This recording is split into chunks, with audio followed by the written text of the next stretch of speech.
Yes.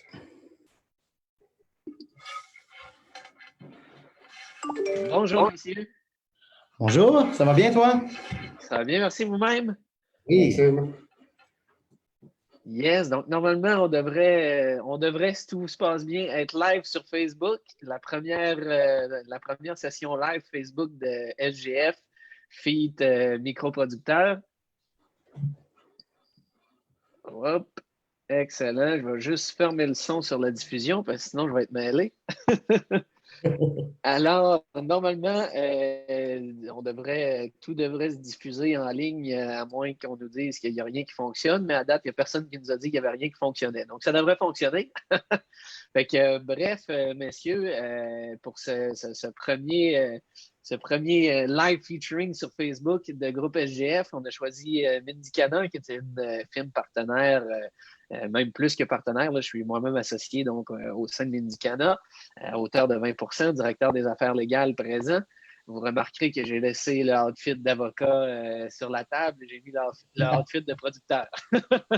Beaucoup plus cool en passant. Bon, notre ami Oli nous confirme que tout est bon au niveau du son puis du visuel, donc on va pouvoir rentrer dans le vif du sujet. Donc, je vois que vous respectez la distanciation sociale. Félicitations. Donc, petit tour de table. On va commencer par Carl, que vous devez voir à votre gauche, qui est le cofondateur de Mindy Canon. Carl, je te laisse te présenter. Merci Maxime. Carl Richard, dans le fond, comme Maxime l'a dit, cofondateur de Mindy Canon avec mon collègue Daniel. Moi ici, au sein de l'entreprise, je m'occupe principalement du niveau culture, tout ce qui touche les plantes, puis un peu aussi les ressources humaines, donc les employés, puis toutes ces affaires-là. Mais on ne se cachera pas, ma grosse passion, puis la grosse partie de mon travail, c'est surtout la culture. Pour ma part, je m'appelle Daniel Lessard, cofondateur avec Carl. Moi, dans Mindy Canon, je laisse la culture à Carl. Je vais m'occuper plus du marketing et de l'administration, donc la direction des opérations, tout ça. Excellent. Fait qu'écoutez, messieurs, rentrons dans le vif du sujet. 3 avril dernier, on a reçu la fameuse licence de Santé Canada pour la microproduction. Juste pour mettre les spectateurs dans l'eau du bain puis voir comment ça s'est passé. En fait, il faut comprendre qu'on a déposé la demande de licence avant le 8 mai 2019. Là, donc, on avait déposé en 2018, à l'époque où on pouvait faire ça sur papier. Et puis, la loi a changé, etc., etc. Puis, depuis le mois de mai, on doit avoir une bâtisse de prête. Et puis, on a envoyé notre evidence package très précisément le 12 décembre 2019. À partir du moment où est-ce que l'evidence package a été envoyé, pouvez-vous nous conter un peu, dans votre perspective, quels ont été les défis puis comment que ça s'est passé? Bien, si je peux commencer, étant le responsable principal au sein de l'entreprise, c'est moi qui avais un peu la charge de faire les communications avec Santé Canada. Ce que j'ai trouvé le plus difficile personnellement, c'est qu'une fois qu'on envoie l'evidence package, on n'est pas encore en contact avec une personne au sein de Santé Canada. Exactement, exactement. Il y a un délai. Oui, on reçoit des accusés de réception, mais c'est cette partie-là où on est plus un peu dans l'incertitude que j'ai trouvé plus difficile. Mais aussitôt qu'on tombe avec un fonctionnaire attitré à notre dossier, personnellement, j'ai trouvé que ça a enlevé beaucoup de poids sur les épaules de pouvoir parler à un être humain qui répond à toutes nos questions. Donc, oui, c'est ça. Dans le fond,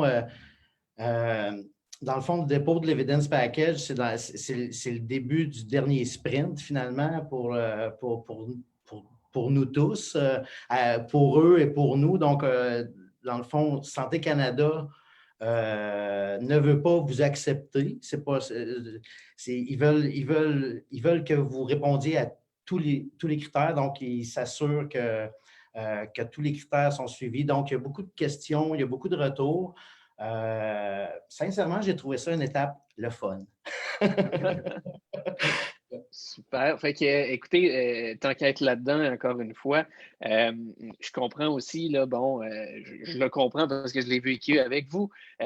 Santé Canada a donc analysé l'ensemble des documents dans le dossier. Bon, on s'entend qu'on fait les plans de sécurité pour nos clients, ben, c'est les mêmes plans qu'on fait pour Mendicana aussi. Là. Il n'y en a pas il n'y en a pas un de plus beau parce que c'est un, puis les clients, c'est moins beau. Là. Non, c'est la même chose. Avez-vous eu du feedback un peu sur les plans de sécurité, les plans de plancher? Si ça répondait du premier coup au niveau de Santé Canada? Yes. Oui, bien, on n'a pas reçu de questions de sécurité de Santé Canada. Qu'est-ce qu'on s'est fait dire, c'est que nos plans respectaient les règles à 150 %. Donc, c'était pas dans la sécurité du projet qu'il y a eu du développement à faire. Okay. Puis, il faut toujours aussi se garder en tête que la loi ou la réglementation est un plancher. Fait que si on décide en tant qu'entreprise, des fois, de peut-être mettre une barreur de plus, une caméra de plus, d'en donner un petit peu plus que le strict minimum, facilite beaucoup aussi la tâche pour les fonctionnaires qui doivent analyser le dossier une fois qu'ils le reçoivent. Excellent. Écoutez, si on rentre un peu plus dans le détail de la microproduction, là, ça semble peut-être rentrer dans le secret des dieux. Pouvez-vous un peu nous parler de la superficie de culture, la méthode de culture, comment vous voyez ça en fait, puis quelles sont les prochaines étapes pour se rendre vraiment à planter les premiers plants, puis à partir. Donc, dans un premier temps, peut-être nous parler un peu de la micro, la philosophie de culture, les méthodes, ces choses-là, puis après ça, dans un deuxième temps, les défis qui s'en viennent pour pouvoir avoir les premiers plans qui poussent. Oui, bien, c'est sûr que là, on n'a pas encore comme rentré les plans à l'intérieur, vu que, bref, il manque la licence de l'ARC, comme Maxime, tu sais, puis c'est correct, c'est un fin détail. De toute façon, il nous reste encore quelques points à mettre au point à l'intérieur de la micro, mais la philosophie pour Mendicana, ça a toujours été de laisser parler le plein potentiel de la plante. Premièrement, ce qu'on veut, c'est avoir le cannabis qui s'exprime le mieux, ses caractères de terpènes. Puis, pour nous, c'est de garder le contrôle le plus optimal sur la salle de culture.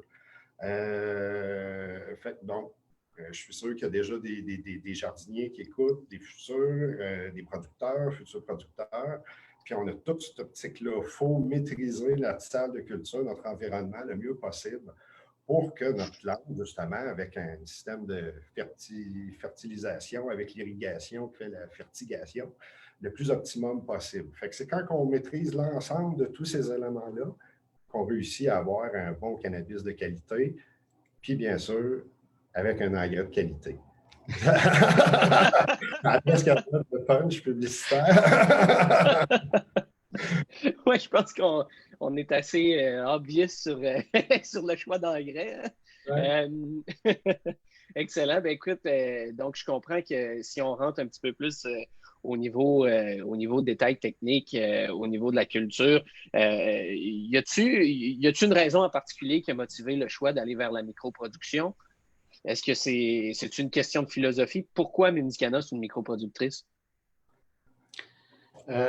C'est vraiment une question de philosophie, c'est une question de produits niche, c'est une question aussi d'entreprise, gérer beaucoup d'employés. On voit ce que ça fait, là, les grosses entreprises de cannabis. Puis on s'est rendu compte aussi, en s'en allant, il ne fallait pas avoir la tête dans le sable là, pour se rendre compte que les méga projets de cannabis étaient difficiles à réaliser ici, là, dans notre beau territoire québécois. Donc, oui, on a trouvé à un moment donné que la porte d'entrée chez Santé Canada pour produire notre cannabis, c'était de rentrer dans un mode de microproduction. Donc, oui, on a dû retoucher tous nos plans. Toutes les places qu'on avait choisies pour s'installer étaient souvent trop grandes. Donc, on a dû choisir un autre endroit pour réaliser un projet plus petit, ce qui est plus logique pour nous. Puis, en plus, dans nos valeurs familial de cannabis lover. Je lisais que, en fait, il y a un article de Radio-Canada qui est sorti, là, un article régional concernant justement l'obtention de la licence le 3 avril dernier. Puis il faisait un petit peu l'état justement du fait que vous aviez déjà regardé pour vous installer, je pense, à Saint-Mathieu d'Aricana. Vous avez débuté les démarches là, à vous dire, nous, on va avoir une licence de cannabis auprès de Santé Canada. Ça date de quand cette idée-là? Écoute, la première, c'était, sans me souvenir de la date exacte, je sais que c'était encore le gouvernement Harper qui était au pouvoir. On a fait la première étude où on a sorti le règlement, puis on s'est assis, je dirais début 2015 là, que ça s'est passé, ça peut-être ce déclic-là, là, de commencer à décortiquer toute la paperasse, de savoir comment que la loi changeait, comment que la loi se modifiait. Mais bref, je pense que ça, Harper, c'était un peu avant, mais quand on a commencé à voir Trudeau qui voulait possiblement légaliser le cannabis, on a ressorti la réglementation, puis on s'est dit, oui, là, on va all-in, on fonce et go. Puis comme Daniel disait, c'est autour de 2015. OK. Puis, écoutez, on se place en 2020, 5 ans plus tard. Si on analyse le marché du cannabis, puis selon vous, entre 2015 et 2020 aujourd'hui, j'imagine que je pense que je vais vous tirer les verres du nez un petit peu, là, mais je ne vous apprendrai rien en disant que ça change rapidement dans cet univers-là. Vous voyez ça comment, vous, 2015 versus 2020? Je vais te laisser répondre à ça, attends. En 2015, quand on regardait tout ça, c'était des gros projets qui primaient. Là, c'était de voir le 100 millions au bout de l'année, puis c'était des choses comme ça là, qui étaient complètement démesurées parce que l'industrie du cannabis allait débuter de façon démesurée. Anyway, là. Donc, avec tous les achats que les compagnies ont fait, tout ça, ça a montré toute la capacité du marché. Mais je te dirais qu'en voyant tout ça aller, bien, on voit aussi que les qualités de produits sont assez égales, qu'il n'y a pas d'highlights ou presque, il n'y a pas de... Donc, oui, l'évolution a fait en sorte que les cannabis, je pense, nichés, sont vraiment plus prisés. Donc, c'est une philosophie de micro, un petit peu comme qu'est-ce qu'on applique dans la bière. Là. C'est un petit peu le même principe. Ouais. Puis, tant qu'à parler de micro et de philosophie, bon, on le sait qu'au Canada, il n'y a pas une panoplie de microproducteurs aussi qui existe. Là. En fait, si je ne m'abuse, on vient peut-être, là, avec les dernières licences de la semaine passée, on est peut-être tombé à 20 licences de microproduction au Canada. Puis, à force de travailler dans ce marché-là, bien, on se rend compte qu'il y a de la place pour ces produits-là. Pensez-vous que les produits de micro, c'est la clé de voûte pour que le marché noir tombe vers le marché légal, que les consommateurs du marché noir s'en aillent vers le marché légal? Ben, moi, j'y crois. C'est le son de cloche que tout le monde nous dit quand même, à savoir si ce monde-là vont tenir leurs promesses le jour 1. Mais tu sais, je crois que c'est une belle façon d'attirer cette clientèle-là. Là. Oui, parce que tant qu'à moi, le marché du cannabis, quand il a été légalisé, il était déjà autosuffisant par le marché noir. Tu sais, là, le marché noir suffisait à la demande, puis le marché noir avait déjà une expertise considérable. Là. Donc, quand les gros producteurs légaux sont arrivés sur le marché, ils pensaient ou croyaient qu'automatiquement, il allait se faire un transfert du marché illégal vers le marché légal. Mais ça n'a pas pris de temps que le prix était élevé au marché légal et la qualité n'était pas au rendez-vous versus le marché noir. C'est un peu la même chose qui s'est passée quand les cigarettes coûtaient très cher. On ne se rendra pas de mentir, depuis que le cannabis est légal, les produits du marché noir ont changé. Je crois que l'offre est meilleure, selon ce qu'on entend. Bien, c'est pour ça. Donc, il faut aller rechercher cette partie-là, parce que moi et Carl, on demeure quand même, notre minding est quand même de rendre le cannabis facilement accessible et à une bonne qualité, là. Une très bonne qualité. Je comprends. C'est super intéressant. Si on se rapporte à Midi-Canada en tant que tel, licence obtenue, on en parlait tantôt. Là, il y a une panoplie d'autres défis qui s'en viennent. Vous, les prochaines étapes que vous anticipez, c'est quoi? C'est le fine-tuning? C'est de planter des plans le jour 1? Comment vous voyez ça, les prochaines étapes? Ben, Écoute, c'est pas de tes affaires. Non, Non, non! non, écoute, Max, il reste à fine-tuner, il reste des choses à installer. C'est sûr qu'il y avait des morceaux du casse-tête qu'on se disait on va attendre d'avoir la licence avant de clencher ces morceaux-là. Morceaux qui sont pas indispensables à la culture, morceaux plus structurants.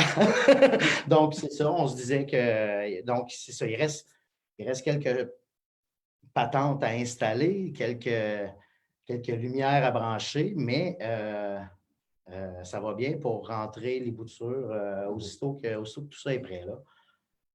Donc, comme on est tous les deux ici, comme on a aussi déjà des employés parce qu'on était consultants, donc, c'est ça. On fait des horaires de travail, puis le travail avance quand même, là, même aujourd'hui. Là. Puis, parlant de travail puis de day-to-day, j'imagine que vous êtes au courant. Vous avez un maître qui vous sépare. Il y a une situation actuelle qui a beaucoup d'impact sur à peu près toutes les sphères de la société. Je parle de notre ami le COVID-19 qui s'est invité en 2020 comme un cheveu sur la soupe. Et puis, on le sait, ça a de l'influence partout. Le gouvernement du Québec a fait fermer beaucoup d'entreprises dans le cadre de cette crise-là. Puis, les SQDC sont restées ouvertes, ont été déclarées services essentiels. Donc, nécessairement, toute la chaîne d'approvisionnement a été déclarée essentielle aussi. Ça a quoi comme impact à ce moment-ci, cette crise-là, autant au niveau de l'émission de la licence que vos activités régulières? Bien, au niveau de l'émission de la licence, Santé Canada ont été vraiment, ils ont maîtrisé ça de maître. Les fonctionnaires travaillaient, à ma connaissance, déjà certains à domicile. Ceux qui ne le faisaient pas ont vite transféré justement à domicile. Puis la machine Santé Canada sur la gestion des licences a marché 7 jours sur 7. J'avais des communications, même les fins de semaine avec le fonctionnaire. Donc, dans la gestion de la crise au sein de Santé Canada, je leur lève mes 2 pouces parce qu'ils ont toujours livré la marchandise puis continué à travailler malgré. Qu'est-ce que Carl a dit, c'est vrai. Il recevait des appels un samedi ou un lundi à 8 heures le soir. Donc, j'ai l'impression que ça ne retarde pas. Sinon, j'ai l'impression que ça va peut-être aller vite pendant qu'il travaille à la maison. Non, mais ça se peut. J'ai cette impression-là parce que la communication était rapide, franchement. Là. Oui, effectivement, je pense que le travail à distance, ce qu'on réalise, c'est que ça se fait beaucoup plus facilement que ce que les gens pensaient, ce que les employeurs pensaient, particulièrement dans la fonction publique, là, autant fédérale qu'au provincial. Fait que c'est extrêmement intéressant. J'ai une question. On a des entrepreneurs qu'on réussit à prendre pour finir les petits bouts d'électricité, les petits bouts de plomberie. Donc, en tout cas, c'est peut-être que ça ne nous nuit pas d'être dans une petite ville présentement pour avoir ces services-là. Parlant de petites villes, en fait, je pense que je vais revenir à ça. Là, gardons l'idée, mais j'ai une question pour vous. J'imagine qu'il y a des gens parmi nos téléspectateurs ou vidéo spectateurs qui ont déjà écouté la série Pot Inc., puis qui ont vu le monsieur Bertrand là, assis à son ordinateur en train de faire refresh le vendredi soir. C'est-tu vrai, ça? C'est-tu vrai, ça? Ouais, tu parles du vendredi soir que la licence sort? Oui. Ouais, c'est vrai. Ouais. Tu vis de l'angoisse à chaque 30 secondes. Tu dis refresh. C'est incroyable qu'on se fasse un peu annoncer ça par l'Internet. Mais pour avoir eu la chance de reparler avec le fonctionnaire qui a émis la licence, il peut avoir un retrait n'importe quand avant que le message sur l'Internet soit émis. Donc, c'est la façon de faire, mais aussitôt que c'est fait, dans les minutes qui suivent, on reçoit les documents officiels via email. C'est quand même un beau trip de faire un refresh, puis que le refresh soit effectué avec succès. Je vous imagine en train de cliquer Écoute, non-stop. parce que entre l'Evidence Package puis le moment du dépôt de la licence, il y a quand même plusieurs mois, ce qui te permet d'acheter des bouteilles de champagne. Tu sais, des choses comme ça. Des fois, tu te dis, on va fêter cette journée-là. Donc, oui, quand le refresh a marché, ben c'est ça, on a regardé ce qu'on avait dans notre garde-robe. Tantôt, Daniel, tu disais que bon, il y avait certains avantages à être dans une aussi petite municipalité que ça. Donc, Amos est situé en Abitibi, c'est pas la ville la plus peuplée du Québec. C'est un peu même reculé, si on veut. Moi, j'adore ça aller là, mais bon, chacun ses déplacements favoris. Il semble y avoir un certain engouement pour le cannabis en Abitibi, puis à Amos en particulier, non? Oui, on le ressent. Peut-être, je vais le dire humblement, je pense qu'on a servi un peu d'un pôle d'attraction pour notre région. On a un pied à terre, on a un beau rayonnement, on a une belle collaboration de la municipalité. Je crois que ça l'a amené aussi le bouche à oreille. Beaucoup de gens sont venus nous rencontrer, ils étaient intrigués par le milieu, on a répondu à leurs questions, fait que moins d'incertitudes, ben, ça les a encouragés à se lancer.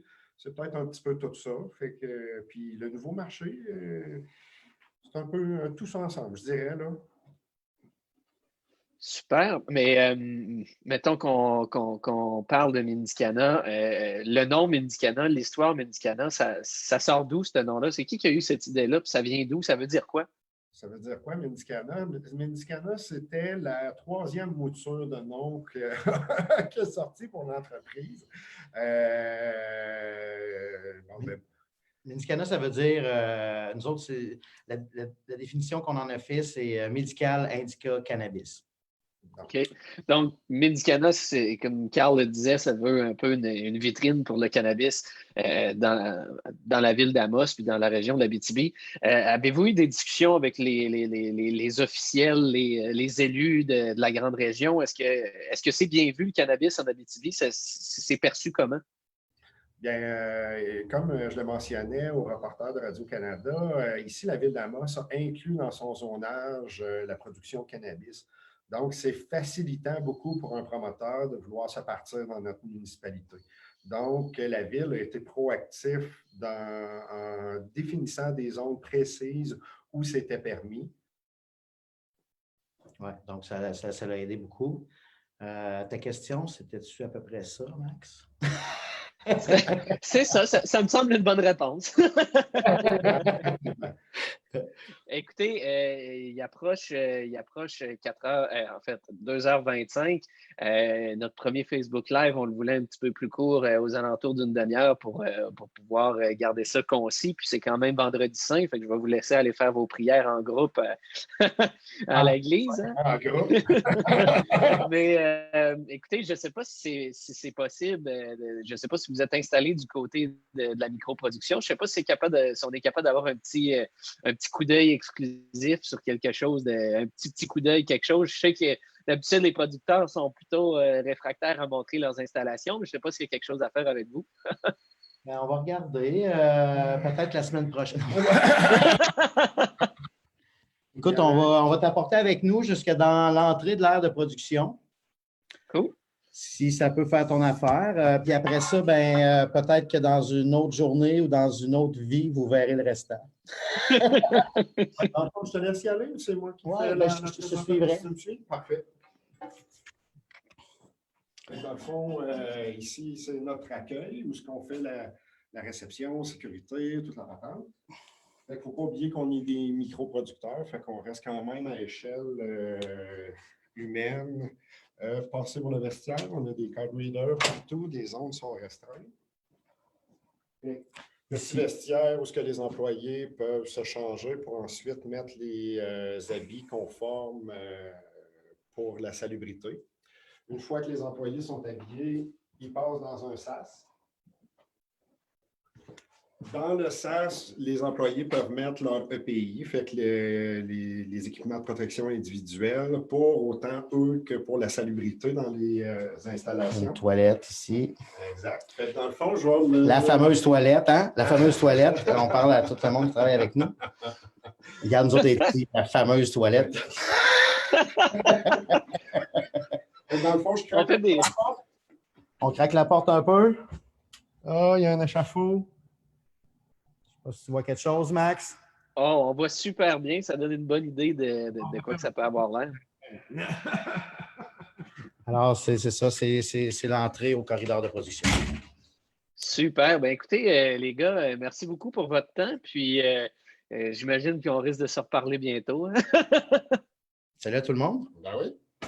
Yes, puis si jamais il y a des gens qui ont des questions, ben écoutez, vous pouvez peut-être les mettre dans les commentaires ou sinon, ben écoutez, nous envoyer courriel ou message par Facebook. Ça nous fait toujours extrêmement plaisir de répondre à vos questions.